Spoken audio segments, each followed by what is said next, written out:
Hey guys, ayan po, nag-uusap-usap kami dyan na tatlo, sino mag-aangat. Tapos, ayan na, okay na po yan. Tapos, binibidyoan ko po silang dalawa. Ayan po yung nakapula po yan is tropa ko po yan. Kaibigan ko po siya. Ayan po si Ron Ron. Shoutout si Ron. Ayan, inaangat ko nila kasi kakamada na namin yan. Ayan, nilapag ko na yung camera. And then, magbubuhat na ako dyan. Ayan yung mga rep na galing sa warehouse na i-deliver sa SM. Lahat po yan, kompleto po yan. Lahat ng mga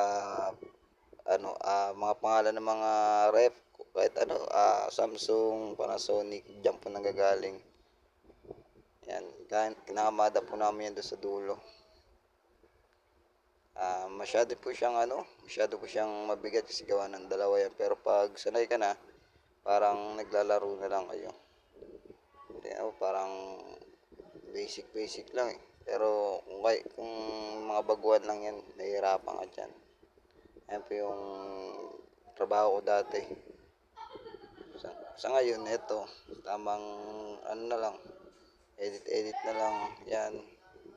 Ayan po yung mga kinakamada namin mga rep. Marami rin po dyan yung mga bukas na mga rep, puro sira na rin yan dyan. Yan makikita nyo dyan, ayan mga sira na yan, tatapon na lang yan. Yan, thank you guys.